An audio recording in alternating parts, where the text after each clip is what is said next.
See, China has been trying to alter the status quo along the LAC for many years and decades, in fact. Mm-hmm. And they have been doing this in very small incremental steps, which by themselves do not look very dangerous. They actually look quite innocuous.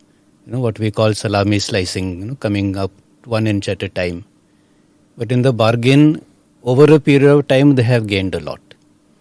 And this is the tactics that they have adopted and were continuing to do. But there was a time to say this much and no further.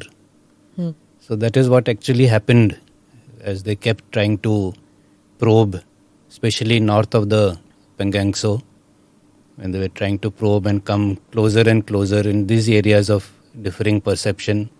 They come time and again, and then they try to make that the historical fact that we've always been coming here. So they try to alter the status quo as it is existing. When you say come, what does that mean? When they come and they don't leave, you mean? They stay? Sometimes that is what we contest. That is precisely what happens in these areas where we have different perceptions. We also patrol up to our perception line. They come up to their perception line. But while this is happening, if the patrols come face to face at the same time, then obviously there is a chance of a skirmish or a clash happening. So it's not that they came and were not leaving. They were continuously patrolling up to where they thought that they should be coming, but they were not allowing us to go where we ought to go. Therefore, we had to be more assertive and push them back. And that is where the clashes occurred, whether it is on north bank of Pangangso or whether it is in PP15, where of course those unfortunate casualties took place. We would still like to maintain that we are a 21st century army. To start going back to clubs and barbed wires is going back to prehistoric times. I think it is a very regressive way of going. We would still like to maintain that we, in warfare also there are certain rules. It is not that you just do whatever that you want to do. Right. So we would still like to maintain a professional stance, and therefore rather than resort to wielding clubs, we'll rather open fire. That is how our army fights. Correct. By using the weapons at their disposal and not getting into fisticuffs. Is there any other parallel in the world where two armies or two neighbors have decided that we will use these clubs and monkey, what is it called? Monkey web, something it is called. So that is precisely what I'm saying. Are we hooligans? Are we mafia? Or are we a professional army? Is that the level that PLA has gone down to? Hooliganism and street fighting? Or are they a professional 21st century army? On one side, they try to show their technological prowess. On the other side, they're coming with barbed wire clubs. It is ridiculous. So, sir, did you laugh at them when they were wielding mace and those bhalas? Of course, it is so regressive. There's no other word for it. Yeah. Because after this clash occurred and we showed that it is possible to stand up to China, who tries to bully its smaller neighbors.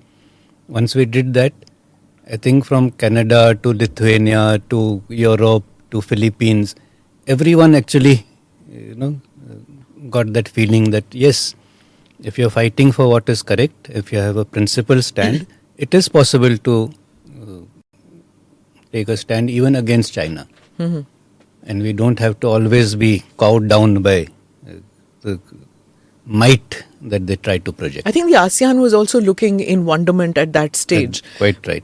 As to how we react because of Chinese aggression in the South China Sea, in all that was happening. So I think there was a lot of focus on the Indian Army at that stage.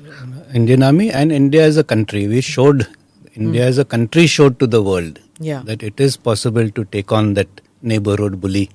As is the case everywhere, whether it is a school bully or a neighborhood bully, you have to stand up to him sometime or the other. Right. We showed it can be done based on various inputs that we keep getting, based on new acquisitions which are made by the enemy. We also get inputs on new strategies that he is adopting. So based on all such things, we keep appreciating the likely threats. And against those threats, what remedial measures or countermeasures we should take. And it is in that light that we felt that the threat from our northern borders is increasing vis-a-vis that of our western borders, and therefore we need to rebalance some forces.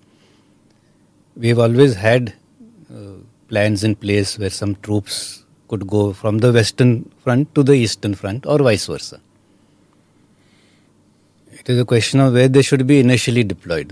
They be initially deployed more to the west and go to the east? By east I mean east and north as a contingency, or they should be against the northern adversary first and go to the west as a contingency.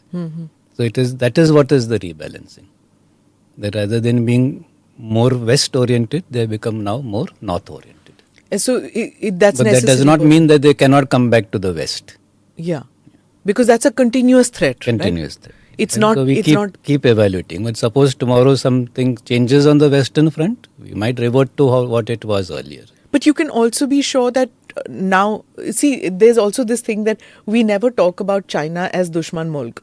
But it has come to a situation where if this continuous engagement with weapons, this continuous injuries which are happening, it is a Dushman Mulk. So if you have Dushman on both northern and northern, western, eastern fronts, they can collaborate and it can become a single front war, like maybe geographically different, but actually one Dushman, if they are collaborating like this. So in the analysis of threat, we will always have to prioritize. And I think that kind of prioritization we do everywhere. In our personal lives also we prioritize. So similarly, we have to prioritize which is the more important threat or which is the more dangerous one. And of course, focus more on that and less on the other. And now nobody has any doubts that China is the enemy number one. I think that's been the case not now, but for many years. I think our former defense minister had also said that. George Fernandes. More than 2 decades ago, that China is the enemy. So there's nothing new. It is just that we have become more cognizant of that fact and we are more open to talking about it rather than keeping it in the shadows and not mentioning it.